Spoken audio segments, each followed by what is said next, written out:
السلام علیکم ورحمۃ اللہ وبرکاتہ۔ ان الحمد للہ نحمده ونستعینه ونستغفره ونعوذ باللہ من شرور انفسنا وسیئات اعمالنا من يهده الله فلا مضل له ومن يضلل فلا هادي له واشهد ان لا الہ الا اللہ وحده لا شریک له واشهد ان محمدا عبده ورسوله اما بعد فان خیر الحدیث کتاب اللہ وخیر الهدی هدی محمد صلی اللہ علیہ وسلم وشر الأمور محدثاتها وكل محدثة بدعة وكل بدعة ضلالة وكل ضلالة في النار۔ أعوذ بالله من الشيطان الرجيم، بسم الله الرحمن الرحيم، ليس كمثله شيء وهو السميع البصير۔ برادران اسلام، دین اور ملی بھائیوں، نوجوان دوستوں، احباب اور بزرگوں، قابل احترام اماؤں اور بہنوں، عزیز بچوں، اللہ کی توفیق سے، اس کے فضل و کرم سے آج ہم القواعد المثلیٰ کا وہ حصہ جو تیسری فصل میں اسماء و صفات کے دلائل سے متعلق ہے، اس ضمن میں پچھلے کئی حلقوں میں جو مسئلہ زیر بحث رہا ہے، اللہ تبارک و تعالیٰ کے اسماء و صفات کے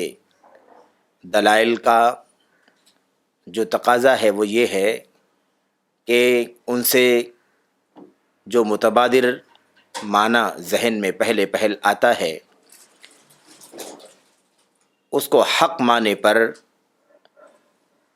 فٹ کرتے ہوئے اس سے حق معنی جو اللہ تبارک و تعالیٰ کے لیے لائق ہے، اس کے لیے سزاوار ہے، اس کے شایان شان ہے، وہ معنی لیا جائے۔ اب اس کے خلاف جو اہل بدعت الگ الگ معانی لیتے ہیں جو اللہ تبارک و تعالیٰ کی شایان شان اسماء و صفات کے سلسلے میں نہیں ہیں، ان کا تذکرہ چل رہا ہے۔ یہ وہ فریق ہے، یہ وہ قسم ہے جو معطلہ کے نام سے ایک مشہور فرقہ ہے۔ اسماء و صفات کے باب میں معطلہ یعنی منکرین اسماء یا منکرین صفات کے نام سے جانے جاتے ہیں۔ یہ معطلہ فرقہ جنہیں اہل تعطیل کہا جاتا ہے، معطلہ کہا جاتا ہے۔ ان کی تردید میں علامہ ابن عثیمین رحمۃ اللہ علیہ نے پچھلے حلقات میں 5 وجوہات سے گفتگو فرمائی ہے۔ آج ہمارے سامنے اس حلقے میں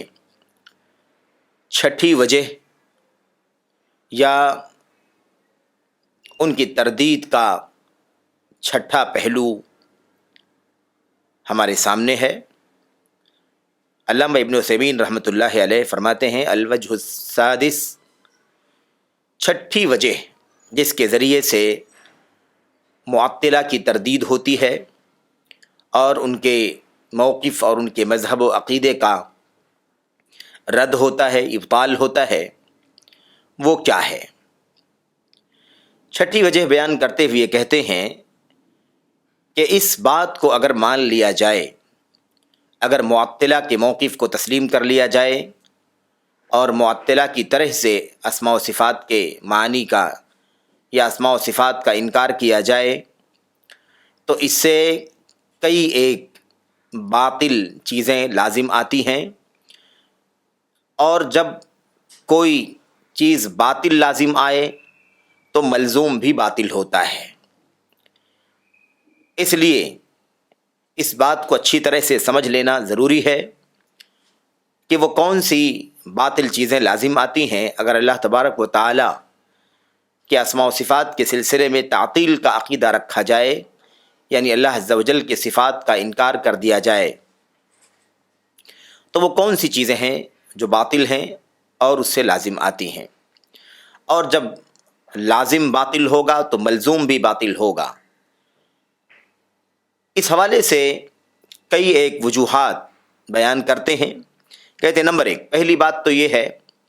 جو چیزیں باطل لازم آتی ہیں ان میں سے پہلا لازم یہ ہے،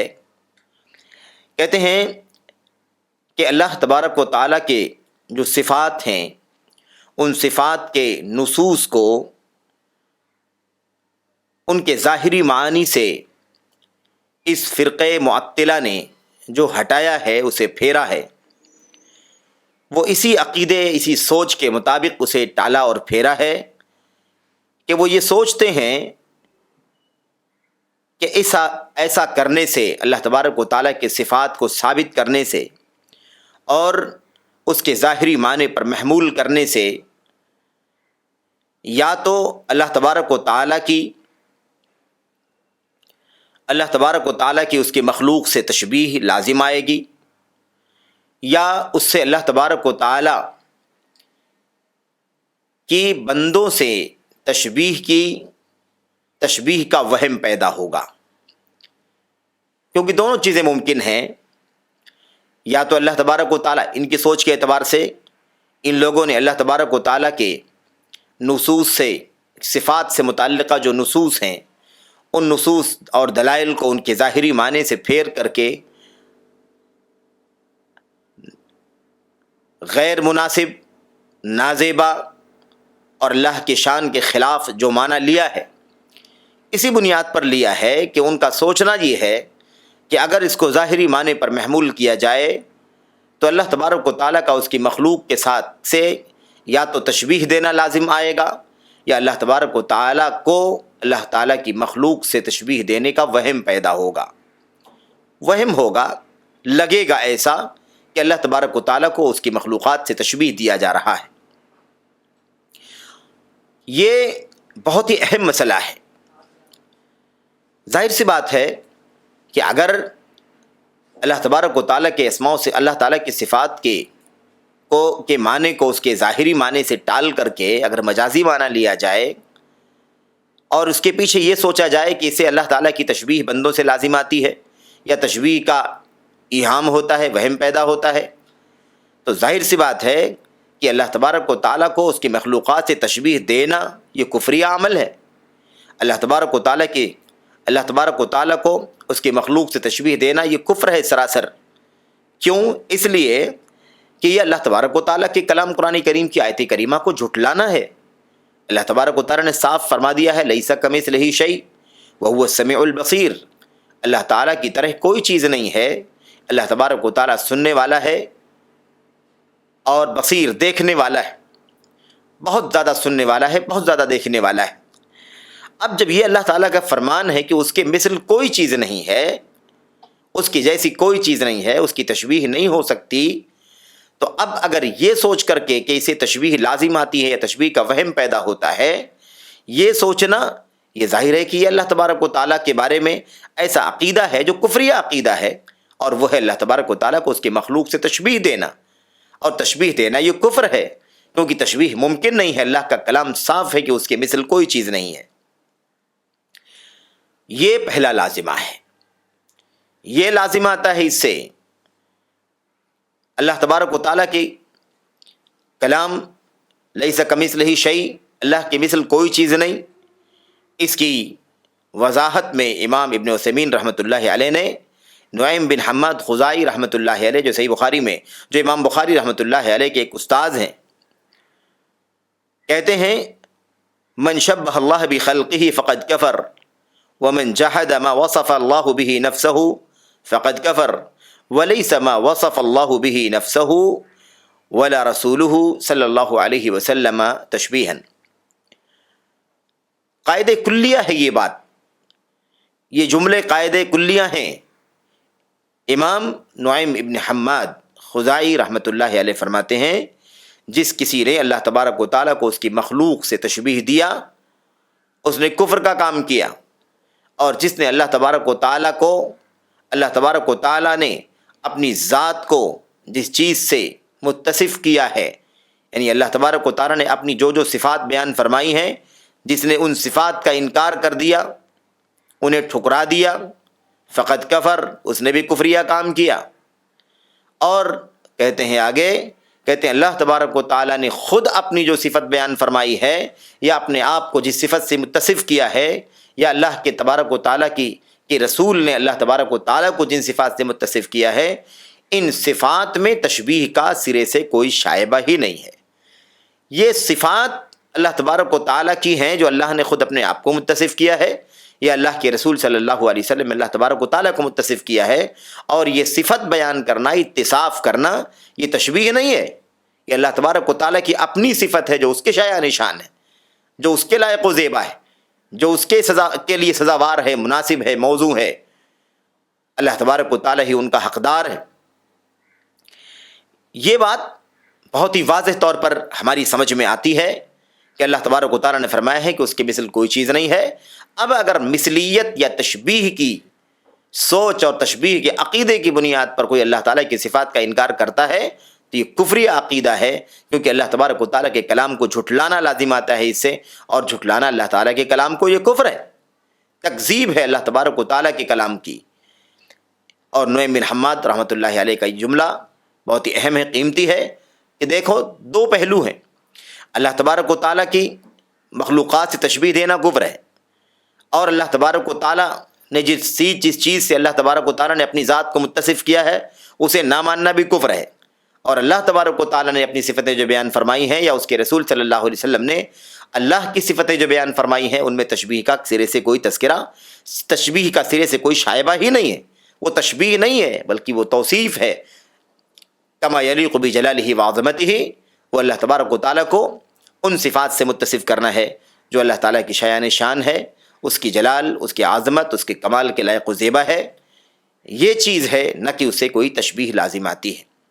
کیونکہ وہ اللہ کی اپنی صفت ہے جو اس کے شایان شان ہے، بندوں کی مشابہت کا، بندوں سے مثلیت کا یا تماثل کا سرے سے کوئی یہاں پر تذکرہ یا شائبہ نہیں ہے، اور نہ یہ چیز ممکن ہے۔ اس کے بعد کہتے ہیں یہ بات بہت ہی واضح ہے اور بالکل ہی غلط اور باطل ہے کہ اللہ تبارک و تعالیٰ کا جو ظاہری کلام ہے، یعنی اس کا کلام ظاہری معنی پر دلالت کرتا ہے، یا اللہ کے رسول صلی اللہ علیہ وسلم کا فرمان جس ظاہری معنی پر دلالت کرتا ہے اسے تشبیہ بنا لیا جائے یا کفر بنا لیا جائے یا اس کا وہم پیدا کرنے والا اسے قرار دیا جائے، سراسر باطل ہے۔ یہ کیسے ہو سکتا ہے کہ اللہ عز و جل نے اپنی صفت کے بارے میں جو باتیں فرمائی ہیں قرآن کریم میں، یا نبی کریم صلی اللہ علیہ وسلم نے اللہ تبارک و تعالیٰ کی طرف سے وحی کی روشنی میں، اپنی سنت میں، اپنی حدیث میں اللہ تبارک و تعالیٰ کی کوئی صفت بیان فرمائی ہے، ابھی اللہ کا کلام یا اس کے رسول صلی اللہ علیہ وسلم کا کلام کیسے ممکن ہے کہ اسے تشبیہ سمجھ لیں یا اسے کفریہ کام سمجھ لیں؟ ظاہر ہے کہ اسے کفر لازم آتا ہے، یا ایسے ہی تشبیہ یا کفر کا وہم سمجھ لیں۔ آپ سوچیں کہ یہ کیسے ممکن ہے، تو سراسر غلط ہے، باطل ہے۔ اس لیے یہ پہلا لازمہ ہے جو تعطیل کی بنیاد پر لازم آتا ہے، اللہ کی صفات کے انکار کی وجہ سے لازم آتا ہے، کیونکہ انکار کرنے والے، تعطیل کرنے والے، اللہ تعالیٰ کی صفات کو نہ ثابت کرنے والے تشبیہ کا عقیدہ رکھتے ہیں، یہ سوچتے ہیں، ان کا یہ سوچنا ہے کہ اگر ہم صفات کو ثابت کریں گے تو اس سے یا تو اللہ تعالیٰ کی صفات کا، اللہ عز و جل کا اس کے بندگان سے تشبیہ دینا، مشابہت کرنا لازم آئے گا، یا اس کا وہم پیدا ہوگا، اور ظاہر بات ہے ایسا سوچنا، ایسا عقیدہ رکھنا یہ کفری عقیدہ ہے، کیونکہ اس کی وجہ سے، اس عقیدے اور اس سوچ کی وجہ سے اللہ تبارک و تعالیٰ کے کلام قرآن کریم کی آیت کریمہ لیسا کمثلہ شیء کا کفر کرنا یا اس کا جھٹلانا لازم آتا ہے۔ یہ وہ سب سے پہلا نقطہ ہے جو بطور لازمہ علامہ ابن عثیمین رحمۃ اللہ علیہ نے بیان فرمایا ہے۔ تو تعطیل جو ہے یہ باطل ہے، اس کی وجہ یہ ہے کہ اس کی وجہ سے بہت ساری چیزیں باطل ہیں جو لازم آتی ہیں، اور جب لازم باطل ہوگا تو ملزوم بھی باطل ہوگا، اس لیے ایسا کرنا باطل ہے۔ نمبر ایک۔ نمبر دو، دوسری چیز کیا ہے؟ علامہ ابن عثیمین رحمۃ اللہ علیہ فرماتے ہیں تعطیل کرنا غلط ہے، تعطیل کرنا باطل ہے۔ اللہ تعالیٰ کی صفات کا کسی بھی وجہ سے انکار کرنا یا اسے ثابت نہ کرنا یہ باطل ہے، غلط ہے۔ دوسری چیز کیا لازم آتی ہے تعطیل کی وجہ سے؟ اس سے یہ لازم آتی ہے کہ اللہ تبارک و تعالیٰ کی کتاب قرآن کریم، جسے اللہ عز و جل نے ہر چیز کی تبیان اور وضاحت کے لیے نازل فرمایا ہے، انسانیت کے لیے ہدایت کے طور پر اتارا ہے، وہ ہدایت کا سرچشمہ ہے، وہ اللہ تبارک و تعالیٰ کی طرف سے زندگی کا دستور ہے، اور سینوں میں، دلوں میں جو کفر، شرک، عناد اور اس کے علاوہ نفاق اور بدعات وغیرہ کی گندگیاں پائی جاتی ہیں، بیماریاں پائی جاتی ہیں، ان سب سے شفا کا سبب اور ذریعہ ہے وہ کتاب جسے اللہ تعالیٰ تبارک و تعالیٰ نے واضح اور بہت ہی زیادہ نمایاں نور اور روشنی کے طور پر نازل فرمایا ہے، وہ کتاب جسے اللہ تبارک و تعالیٰ نے حق اور باطل کے درمیان فرق کرنے والی کتاب کے طور پر اتارا ہے،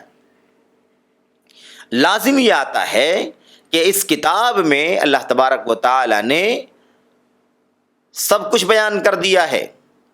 لیکن اگر بیان نہیں کیا ہے، وضاحت نہیں کی ہے، تو بس اس بات کی اور اس چیز کو بیان نہیں فرمایا ہے جو بندوں کے اوپر اس حوالے سے واجب ہوتا ہے کہ وہ اللہ تعالیٰ کی صفات کے سلسلے میں، اللہ تعالیٰ کے اسما کے سلسلے میں کیا عقیدہ رکھیں۔ یعنی اگر تعطیل کرتے ہیں، صفات کا انکار کرتے ہیں، تو اس سے یہ لازم آتا ہے کہ قرآن کریم جسے اللہ تبارک و تعالیٰ نے ہدایت کے لیے طبیان کے طور پر بیماریوں سے، دلوں کی بیماریاں، سینوں کی غلاظتوں سے شفا کے لیے نازل فرمایا ہے، حق اور باطل کے درمیان فرق کرنے کی حیثیت سے اسے نازل فرمایا ہے، اور وہ ہدایت ہے انسانیت کے لیے، اللہ تبارک و تعالیٰ نے اتنی عظیم کتاب کے اندر سب کچھ بیان کر دیا، لیکن نعوذ باللہ وہ چیز بیان نہیں کی جو بندوں کے اوپر اللہ تبارک و تعالیٰ کے اسماء و صفات کے سلسلے میں عقیدہ رکھنا واجب ہوتا ہے، یہ اللہ نے نہیں بیان نہیں فرمایا اسے، بلکہ نعوذ باللہ اللہ تبارک و تعالیٰ نے اتنے اہم ترین موضوع کو، اتنے اہم چیپٹر کو، اتنے اہم مضمون کو جو اللہ تبارک و تعالیٰ کے اسماء و صفات کی بابت عقیدے سے تعلق رکھتا ہے کہ کیا عقیدہ رکھنا چاہیے، کیسے ماننا چاہیے، کیسے تسلیم کرنا چاہیے، اتنے اہم مسئلے کو اللہ تبارک و تعالیٰ نے قرآن میں بیان نہیں فرمایا، بلکہ اسے لوگوں کی عقلوں کے حوالے کر دیا کہ جاؤ اپنی عقلوں کا استعمال کر لینا، اپنی لاجک اور دانشوری کا استعمال کر لینا، اور جو تمہاری عقلیں کہیں گی اللہ کے اسماء و صفات کے باب میں نعوذ باللہ وہی مان لینا، وہی ثابت کرنا، اور جو تمہاری عقلیں نہیں مانیں گی، جو چیزیں تمہاری عقلوں میں نہیں بیٹھیں گی، ان کا انکار کر دینا۔ کیا ایسا ممکن ہے؟ ایسا بالکل ممکن نہیں ہے۔ کیسے ممکن ہے کہ قرآن کریم جو طبیان ہے، فرقان ہے، ہدایت کا ذریعہ ہے، شفاء لما فی الصدور ہے، اس میں سارے مسائل بیان کر دیے گئے ہوں، لیکن یہ سب سے اہم اور سب سے عظیم ترین مسئلہ جو اللہ تبارک و تعالیٰ کے اسماء و صفات سے متعلق ہے، اس کو اللہ تبارک و تعالیٰ نے نہ بیان کیا ہو، بلکہ اسے لوگوں کی عقلوں کے حوالے کر دیا ہو۔ باطل ہے، غلط بات ہے، یہ ایسا ہو ہی نہیں سکتا ہے، ایسا امپاسبل ہے کہ اللہ تبارک و تعالیٰ نے لوگوں کی عقلوں کے حوالے کر دیا ہو کہ جو چاہیں وہ ثابت کریں، اور جو نہ چاہیں اسے ثابت نہ کریں، بلکہ اس کا انکار کر دیں، ٹھکرا دیں۔ یہ بالکل غلط اور باطل ہے۔ قرآن کریم اس سے مبرہ، قرآن کریم اس سے منزہ ہے، پاک ہے، اللہ تبارک و تعالیٰ کی ذات پاک ہے اس بات سے، ایسا ممکن نہیں ہے۔ غور کر لیں، کیا ایسا ممکن ہو سکتا ہے؟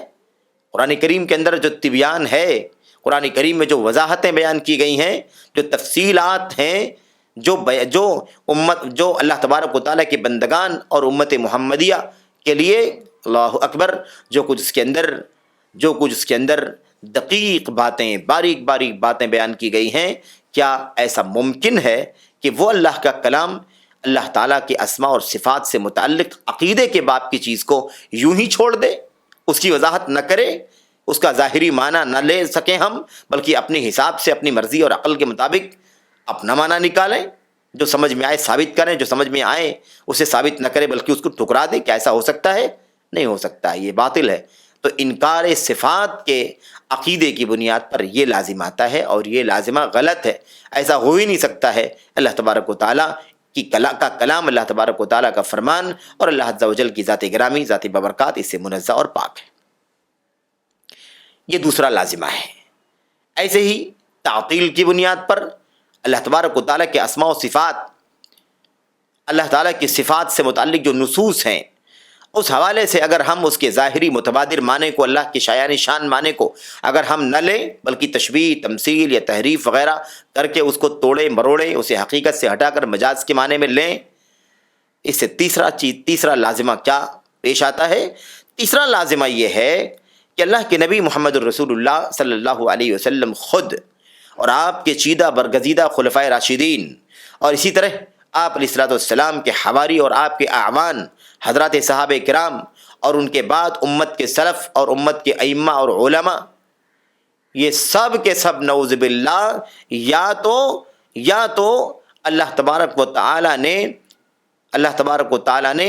صفات کے سلسلے میں کیا کرنا واجب ہے، یا اللہ تبارک و تعالیٰ کی صفات کے سلسلے میں کیا چیزیں منع ہیں یا کیا چیزیں جائز ہیں، اس حوالے سے یا تو یہ سبھی لوگ یا تو اس کو سمجھنے میں، اس کو جاننے میں، اس کا علم حاصل کرنے میں یا تو کوتاہی کرنے والے تھے نعوذ باللہ، اور یا تو اس لائق تھے ہی نہیں کہ وہ سمجھ سکیں، بلکہ وہ سوجھ بوجھ کے اعتبار سے کمزور تھے نعوذ باللہ، عقل کے حساب سے، اور ایسے ہی ان باتوں کو سمجھنے کی صلاحیت کے اعتبار سے بہت ہی کمزور تھے، یا اس کے اندر وہ نااہل تھے نعوذ باللہ، یہ لازم آتا ہے۔ اب بتائیے کیا ایسا ممکن ہے؟ ایسا ممکن ہے کیا؟ ایسا ہو سکتا ہے کہ اللہ کے نبی علیہ السلام نعوذ باللہ، اللہ عز و جل نے آپ کا مقام اور آپ کی عظمت کے بارے میں کیا کچھ نہیں بیان فرمایا ہے؟ اللہ کے نبی علیہ السلام کے صحابہ کرام، بالخصوص خلفائے راشدین، اور اس کے بعد اس طبقے کے بعد صحابہ کرام کے بعد جو امت کے ائمہ علماء بڑے بڑے جو دنیا میں گزرے ہیں، اس سے یہ لازم آتا ہے کہ نعوذ باللہ اللہ تبارک و تعالیٰ کی ان صفات کے جو نصوص ہیں، ان صفات کا معنی ان نصوص سے کیا نکلے گا، ان صفات کے بارے میں کیا عقیدہ رکھنا چاہیے، کیا واجب ہے، کیا نہیں واجب ہے، کیا منع ہے، کیا غیر مناسب ہے، کیا مباح ہے اور کیا جائز ہے، اس سلسلے میں یا تو وہ معلومات کرنے کے اہل ہی نہیں تھے، اس کا علم حاصل کرنے کے لائق ہی نہیں تھے، یا وہ تھے اس لائق کہ وہ علم حاصل کرتے، معرفت حاصل کرتے، لیکن انہوں نے نعوذ باللہ کوتاہی سے کام کیا، سستی سے کام کیا اور بے توجہی برتا۔ اس وجہ سے یہ کام اب ہمارے سروں پر آ گیا، ہماری عقلوں پر آ گیا، ہمیں اب اپنی عقلوں سے اپنی عقل کے مطابق فیصلہ کرنا ہوگا کہ کون سی صفات کے بارے میں کیا عقیدہ رکھیں، کیا مانیں کیا نہ مانیں۔ یہ لازم آتا ہے کہ کوئی بات ملی ہی نہیں، کوئی بات موجود ہی نہیں ہے امت کے سلف سے، حضرات صحابہ، خلفائے راشدین اور خود نبی کریم صلی اللہ علیہ وسلم سے کوئی چیز موجود ہی نہیں، ایک حرف بھی موجود نہیں ہے اس حوالے سے کہ اللہ تبارک و تعالیٰ کے صفات سے متعلق کیا واجب ہے، کیا منع ہے، کیا جائز ہے، اس حوالے سے کوئی چیز نہیں ہے۔ میرے بھائیو، یہ لازم آتا ہے۔ کیا یہ چیز ممکن ہے؟ ایسا نہیں ہو سکتا، بلکہ اللہ تبارک و تعالیٰ نے، اللہ کے نبی محمد الرسول اللہ صلی اللہ علیہ وسلم تو امت کے نبی ہیں، انسانیت کے، کائنات کے سید اور سردار ہیں، آپ کی کیا بات، آپ کے صحابہ کرام، خلفائے راشدین، امت کے ائمہ علماء، یہ اللہ تبارک و تعالیٰ کے کلام کے معانی کو، اللہ کے کلام کی تفسیر کو، اللہ عز و جل کے اسماء و صفات کو، اس کے اندر کیا واجب ہے کیا منع ہے، ان تمام پہلوؤں کو جس انداز سے سمجھنا چاہیے تھا بھرپور سمجھا ہے، اور وہی ہمیں ماننا ضروری ہے۔ اس سے ایک بال کے برابر بھی ہٹنا یا اس سے تجاوز کرنا یا اس سے دور رہنا یا اس میں تبدیلی پیدا کرنے کی کوشش کرنا یا اسے چھوڑ کر کے کوئی نیا معنی نکالنا جو اللہ کی شایان نشان نہیں ہے، یہ ہمارے لیے کسی بھی طرح سے روا اور جائز نہیں ہے۔ ان اہل تعطیل معطلہ نے یہ سمجھ رکھا ہے کہ ہم لوگ جو سمجھ رہے ہیں اللہ تبارک و تعالیٰ کی صفات کے باب میں اور یہ تعویل کہہ رہے ہیں اس کو، نعوذ باللہ اس کا مطلب یہ نکلتا ہے کہ ان سلف صالحین نے، حضرات صحابہ، تابعین اور بعد کے ائمہ نے اس سلسلے میں کچھ بھی نہ سمجھا ہے، نہ سمجھنے کی کوشش کیا ہے، بلکہ کوتاہی کیا ہے یا اس لائق ہی نہیں تھے، ان کی طرف سے ہمیں کچھ بھی نہیں ملا ہے۔ اور یہ لوگ تعویل کے نام سے جو کچھ کر رہے ہیں، اس بارے میں کوئی بھی رہنمائی موجود نہیں ہے، یہ لازم آتا ہے۔ کتنا بڑا الزام ہے یہ، کتنی بڑی تہمت ہے نبی محترم صلی اللہ علیہ وسلم کی ذات گرامی پر، خلفائے راشدین پر، حضرات صحابہ کرام پر، امت کے ائمہ پر، امت کے علماء پر، کتنا بڑا الزام ہے یہ۔ چاہے کوتاہی کرنے کا الزام لگایا جائے یا نااہلی کا الزام لگایا جائے، یہ دونوں الزامات سراسر باطل ہیں، غلط ہیں۔ اب آپ سوچئے کہ اگر ایسا مان لیا جائے تو کیا لازم آئے گا؟ لازم آئے گا کہ نبی کریم صلی اللہ علیہ وسلم اور خلفائے راشدین آپ کے اور امت کے سلف صالحین، امت کے ائمہ علماء، یہ سب کے سب اپنی جہالت کی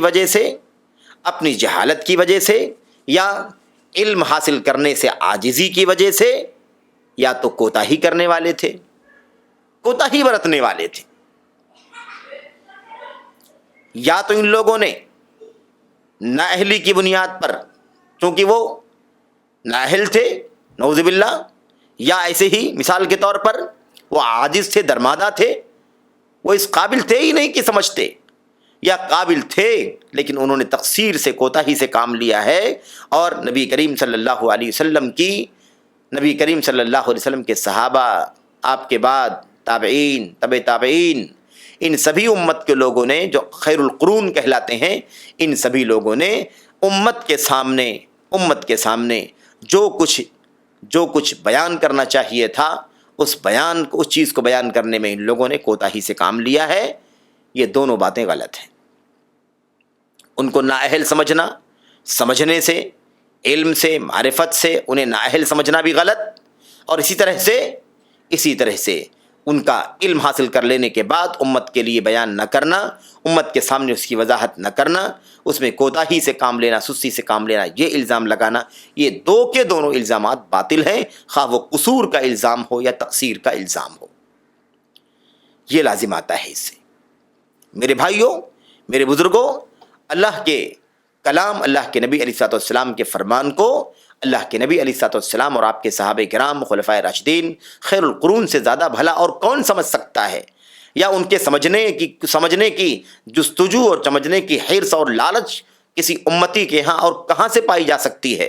یا اس کو امت کے افراد تک پہنچانے کی تڑپ بھلا کیا امت کے خیر القرون سے زیادہ کسی کے اندر ہو سکتی ہے؟ یہ کتنا بڑا الزام ہے جو تعطیل کی بنیاد پر، انکار صفات کی بنیاد پر لازم آتا ہے، اور یہ لازم بھی باطل ہے، کیونکہ اس لازم کے مال لینے سے ملزوم کا مال لینا بھی لازم آتا ہے، اور جب لازم باطل ہے تو نعوذ باللہ ملزوم بھی باطل ہوتا ہے۔ اس لیے ہمیں چاہیے کہ ہم ان پہلوؤں کو سمجھیں۔ یہ ان چند اسباب میں سے، چند وجوہات میں سے 3 وجوہات ہیں جن کا تذکرہ آپ کے سامنے کیا گیا، جس سے پتہ چلتا ہے کہ یہ سب کے سب جو لوازم پیش آ رہے ہیں یہ سب کے سب باطل ہیں اور یہ غلط ہیں۔ اس لیے بدعتیوں کا، معطلہ کا، جو انکار صفات کے عقیدے پر چلنے والے لوگ ہیں، ان کا یہ عقیدہ، ان کا یہ نظریہ، ان کا یہ موقف جو تعطیل کا ہے، انکار صفات کا موقف ہے، یہ بہت سارے باطل لوازم لاتا ہے۔ اس سے بہت ساری چیزیں باطل ہیں جو چیزیں لازم آتی ہیں۔ ان میں سے 3 باتوں کا تذکرہ ہم نے اس حلقے میں آپ کے سامنے باختصار کیا ہے، اور بقیہ جو چند وجوہات ہیں مزید، اللہ تبارک و تعالیٰ سے دعا کرتے ہیں کہ اللہ عز و جل ہمیں انہیں اگلے سیشن میں، اگلے حلقے میں سمجھنے کی توفیق عطا فرمائے۔ انشاءاللہ تبارک و تعالیٰ بقیہ جو وجوہات ہیں انہیں ہم اگلے حلقوں میں بیان کریں گے۔ اللہ سے دعا کرتے ہیں کہ اللہ تبارک و تعالیٰ ہمیں اور آپ کو اللہ عز و جل کی صفات سے متعلق وہ عقیدہ رکھنے کی توفیق عطا فرمائے جو امت کے سلف صالحین، نبی کریم صلی اللہ علیہ وسلم، آپ کے صحابہ، تابعین، تبع تابعین کا موقف اور طریقہ تھا، جو وہ تھا۔ اللہ تبارک و تعالیٰ نے جو کچھ، یا نبی کریم صلی اللہ علیہ وسلم نے جو کچھ اللہ تعالیٰ کی صفات بیان فرمائے ہیں، انہیں من وعن تسلیم کرنا، اس کے ظاہری متبادر معنی کو اللہ کی شایع نشان لینا، اور اس میں کسی بھی طرح کا ظاہر سے اسے نہ ہٹانا، اس میں کسی بھی طرح کی تحریف نہ کرنا، تعویل نہ کرنا، تکییف نہ کرنا، تشبیہ نہ دینا، انکار اور تعطیل نہ کرنا، بلکہ اسے کما یلیق بجلالہ وعظمتہ، اللہ کی شایع نشان اسے واضح کرنا، اسے بیان کرنا، یہ ہماری ذمہ داری بنتی ہے۔ اللہ سے دعا کرتے ہیں کہ اللہ عز و جل ہمیں اس کی توفیق عطا فرمائے، اور معطلہ، ایسے ہی میرے بھائیوں، مشبہہ، ممثلہ، ان لوگوں کے عقائد، باطل نظریات جو اللہ تبارک و تعالیٰ کے صفات سے متعلق یہ رکھتے ہیں، ان سب سے ہمیں بچنے کی توفیق عطا فرمائے۔ اللہ عز و جل ہمیں امت کے سلف صالحین کے منہج اور ان کے عقیدے پر، اسماء و صفات کے باب میں خاص طور پر اللہ تعالیٰ ہمیں تسلیم کرنے اور اس پر چلنے کی توفیق عطا فرمائے۔ آمین یا رب العالمین، وصلی اللہ علی نبینا محمد وعلی آلہ وصحبہ اجمعین۔ السلام علیکم ورحمۃ اللہ وبرکاتہ۔